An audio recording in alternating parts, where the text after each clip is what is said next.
Marvel cinematic universe में अब Hulk के स्मैश से तो आप सब वाकिफ होंगे, लेकिन उसकी सबसे पहली शुरुआत तो किसी और ही यूनिवर्स में हुई थी। 2003 की आंग ली की हल्क मूवी ने दुनिया भर के मार्वल फैंस का हल्क को बड़े पर्दे पर देखने का सपना पूरा किया था। और भले ही ये मूवी फैंस के बीच में उतनी ज्यादा पॉपुलर नहीं हुई थी, लेकिन बावजूद इसके भी इस मूवी की बहुत सारी बेहतरीन कहानियां हैं जो एज अ सुपर हीरो और मार्वल फैंस आप सबको जानने चाहिए। और ऐसा ही हमारे सब्सक्राइबर्स को भी लगता है, जिन्होंने कई बार हमें कमेंट्स में इस टॉपिक को सजेस्ट किया था, जिसके लिए आप सबका बहुत बहुत शुक्रिया। तो चलिए इसी नोट पर जानते हैं 15 अमेजिंग, माइंड ब्लोइंग और awesome the Hulk 2003 movie facts, वो भी भारी भरकम स्पॉयलर्स के साथ, क्योंकि आज के इस वीडियो में पता चलने वाला है कि क्या क्या ओरिजिनल प्लान्स थे हल्क मूवी के और इस मूवी में कौन कौन से विलन्स दिखने वाले थे। जानेंगे इस मूवी के अंदर किस तरह से हल्क को डिजाइन किया गया था और उसकी क्या क्या खासियतें थीं। जानेंगे इस मूवी के अंदर क्या था हल्क के पैंट के पीछे का लॉजिक और ये फटा क्यों नहीं था, कहां पर रिलीज हुआ था इस मूवी का एक सीक्रेट सीक्वल, किसके किसके चेहरों को मिलाकर बनाया गया था हल्क के चेहरे को, और फाइनली जानेंगे इस मूवी के क्रिटिकल और फाइनेंशियल परफॉर्मेंस के साथ साथ इसकी सीक्वल हमें क्यों नहीं देखने को मिली। ये और बहुत कुछ आपका इस वीडियो में इंतजार कर रहे हैं, तो देर किस बात की। हे गाइस, मेरा नाम है पंकज सागर और आपका स्वागत है गेमों को हिंदी के एक और फ्रेश वीडियो में। Now without wasting any more time, let's get started.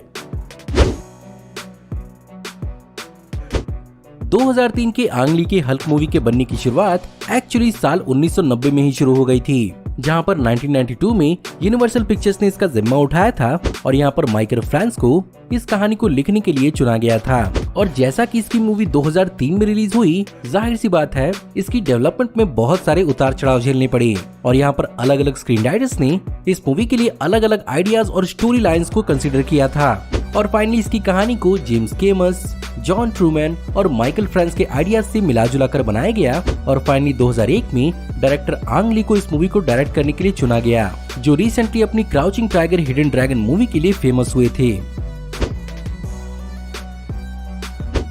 अब जब फाइनली बात ओरिजिनल आइडियाज की हो रही है, तो डेवलपमेंट के प्रोसेस के दौरान जब पहली बार 92 में माइकल फ्रांस को इस कहानी को लिखने के लिए हायर किया गया था, तो यहाँ पर उन्हें बेसिकली हल्क को टेररिस्ट के खिलाफ लड़ते हुए दिखाया जाना था, जो आइडिया माइकल फ्रांस को पसंद नहीं आया था। इसके बाद 94 में जॉन ट्रूमैन को इस कहानी को लिखने के लिए हायर किया गया, जिन्होंने इस कहानी के 10 ड्राफ्ट्स को लिखा था और वो बेसिकली मार्वल के टेल्स टू एस्टोनिश से काफी ज्यादा इंस्पायर्ड थे, जहाँ पर वो basically general Ross, military, the leader और रिक जोन्स का भी एलिमेंट इस कहानी के अंदर यूज करना चाहते थे। लेकिन आगे जाकर एक बार फिर से जैक पैन को इस कहानी को लिखने के लिए हायर किया गया, जिन्होंने एक रोमांस सीन और एक हेलीकॉप्टर वाला सीन इस मूवी के लिए लिखा था, जिसे basically the incredible Hulk movie के अंदर यूज किया गया। फाइनली यहाँ पर जॉनथन हेंसले को इस कहानी को ठीक करने के लिए हायर किया गया, जिन्होंने इंसेक्ट मैन नाम के 3 विलन्स को भी इंट्रोड्यूस किया था, जो बेसिकली हल्क की तरह ही ट्रांसफॉर्म हुए थे और वो पूरे शहर में तबाही मचाते हैं। और बेसिकली इस कहानी को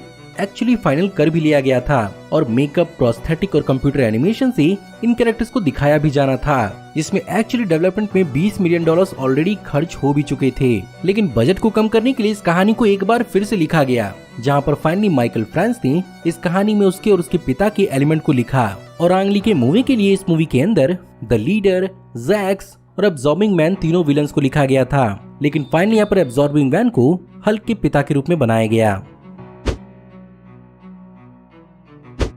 इस मूवी के एक्चुअल गोरी और डार्क थीम का इंस्पिरेशन आंग ली को किंग कॉन्ग,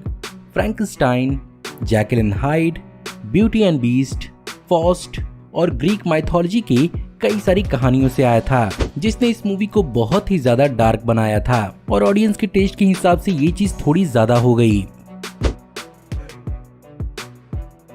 जब इस मूवी को शुरुआत में डेवलप किया जा रहा था, तो इनिशियली इस मूवी के अंदर जॉनी डेप को एज ब्रूस बैनर कास्ट किया जाना था, लेकिन यहाँ पर ये चीज पॉसिबल नहीं हो पाया, जिसके कारण यहाँ पर बिली क्रडप को भी इस रोल के लिए चुना जा रहा था। आगे जाकर बात Tom Cruise, Steve Buscemi, David Duchovny, Jeff Goldblum और यहाँ तक कि एडवर्ड नॉर्टन पर भी आई थी, जिन्होंने एक्चुअली इस रोल को मना कर दिया था। लेकिन फाइनली सन 2000 की चॉपर मूवी में एरिक पॉना की परफॉर्मेंस को देखकर यहाँ पर आंग ली ने उन्हें ही सेलेक्ट किया।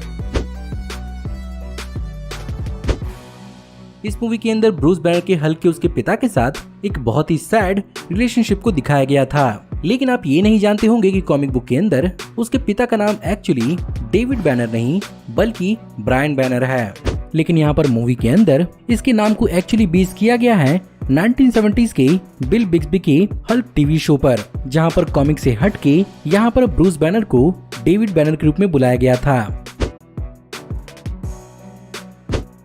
इस मूवी के अंदर जहाँ पर भी माइक्रोबायोलॉजी और साइंस को दिखाया गया है वो बेसिकली बहुत हद तक ऑथेंटिक और एक्यूरेट है, क्योंकि इस बात का पर्सनली ध्यान रखवाया गया था आंग ली की वाइफ जेन लिन से, जो बेसिकली एक बायोलॉजिस्ट हैं, और इस मूवी के साइंस को समझने के लिए उन्हीं को एज अ कंसल्टेंट चुना गया था।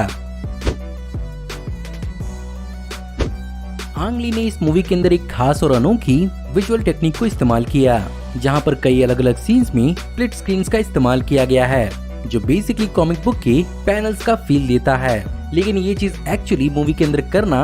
बहुत ज्यादा मुश्किल था, क्योंकि यहाँ पर इन सीन्स के लिए 4-4 टेक्स लेने पड़ते थे। और ऐसे में यहाँ पर हल्क के पहले ट्रांसफॉर्मेशन की शूटिंग के दौरान एरिक बाना को ब्रूस बैनर के ट्रांसफॉर्मेशन के एंगल और फ्रस्ट्रेशन को 4 अलग अलग टेक्स में दिखाना पड़ा था, जो उनके लिए बहुत एग्जॉस्टिंग था। इस मूवी के अंदर हल्क को दिखाने में हेल्प की थी इंडस्ट्रियल लाइट एंड मैजिक ने, जिन्होंने इसके लिए 12,996 टेक्सचर मैप का इस्तेमाल किया था। वहीं पर 1,165 मसल मूवमेंट्स और 100 लेयर्स ऑफ स्किन का इस्तेमाल किया गया था। और पूरे के पूरे हल्क के क्रिएशन और एनिमेशन के लिए तकरीबन 180 ILM टेक्नीशियंस ने एक साथ काम किया था। और तो और यहाँ पर डायरेक्टर आंग ली ने खुद इस कैरेक्टर को अपना मोशन कैप्चर दिया था। फिर भी बहुत सारे लोगों को हल्क की डिजाइन और एनिमेशन पसंद नहीं आई थी।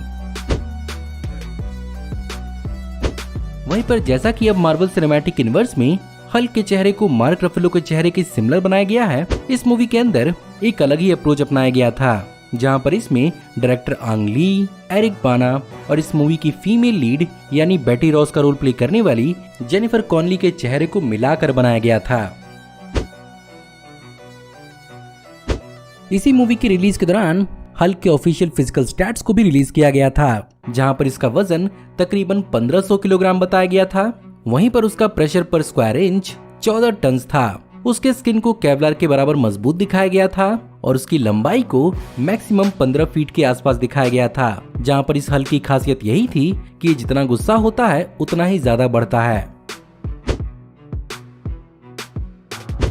वहीं पर इस मूवी के अंदर जहां पर हल्क को हल्क डॉग से लड़ता हुआ दिखाया गया था, उनका डिजाइन यहाँ पर एक्चुअली एंग ली के ही बेटे हान ली ने बनाया था, जहां पर एक्चुअली इनका नाम स्मोकी, लिली और सैमी रखा गया था। और इनके मोशन कैप्चर्स के लिए एक्चुअली असली डॉग्स को मोशन कैप्चर सूट्स पहनाए गए थे और इन पर काम करना इतना ज्यादा मुश्किल था कि ओरिजिनली प्लान्ड सीन के सिर्फ और सिर्फ 1/3 ड्यूरेशन का ही हिस्सा यूज किया गया है। अब हल्क के पैंट का राज बहुत बार मूवीज के अंदर एम्बिग्युअसी रखा जाता है, लेकिन इस मूवी के अंदर इसके एक्चुअल साइंस के पीछे भी बहुत दिमाग खर्च किया गया था, जहां पर विजुअल इफेक्ट्स डिपार्टमेंट के लोग ये समझ नहीं पा रहे थे कि अगर हल्क के सारे कपड़े फट सकते हैं तो उसके पैंट्स क्यों नहीं। इसीलिए इस मूवी के अंदर इस लॉजिक को भी कंसिडर किया जा रहा था कि ब्रूस बैनर को एक मिलिट्री द्वारा बनाया हुआ स्ट्रेचेबल पैंट्स पहने हुए दिखाया जाएगा, लेकिन इस चीज को ब्रूस बैनर के कैरेक्टर के साथ रैशनलाइज करना बहुत मुश्किल था। इसीलिए वही किया गया जो हमेशा होता आया है और ब्रूस बैनर के बॉक्सर्स को एक्चुअली स्ट्रेचेबल इमेजिन किया गया, लेकिन फिर भी मेरे हिसाब से हल्क के पैंट का राज ही रह जाएगा।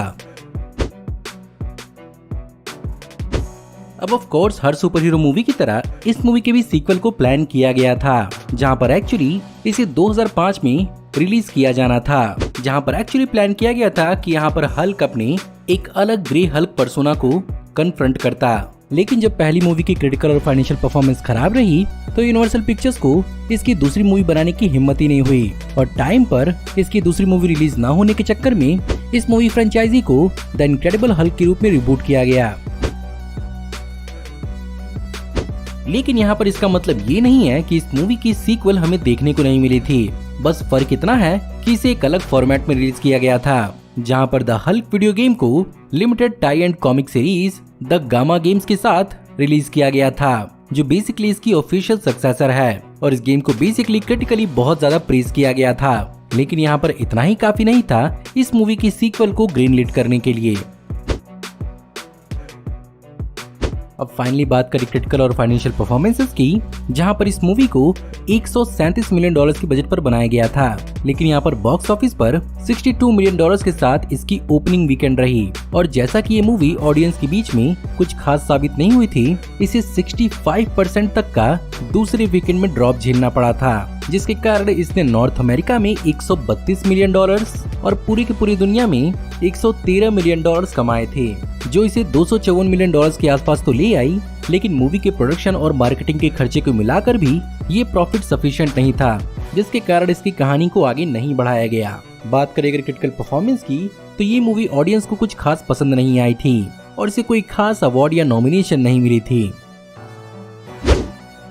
तो गाइज, ये थे 15 अमेजिंग, माइंड ब्लोइंग और awesome the 2003 Hulk movie facts. अगर आपको आज की वीडियो पसंद आई हो तो प्लीज इस वीडियो को लाइक जरूर करिएगा और साथ ही साथ मुझे कमेंट में बताइएगा कि आप इस मूवी के बारे में और कौन कौन सी चीजें जानते हैं और आपको एक्चुअली ये मूवी कैसे लगी थी। मुझे तो मूवी एक्चुअली ठीक ठाक ही लगी थी। बाय द वे, हमारी आने वाली ऐसे ही ऑसम वीडियोस को देखते रहने के लिए हमारे चैनल को सब्सक्राइब करिए, बेल वाले आइकन को दबाइए और हमारी वीडियोस को बिना मिस किए एंजॉय करते रहिए। और अगर आप चाहें तो इस वीडियो की लिंक को अपने दोस्तों ग्रुप्स के बीच में जितना हो सके उतना शेयर करें। Thank you for watching, see you in the next video. Till then take care, good bye.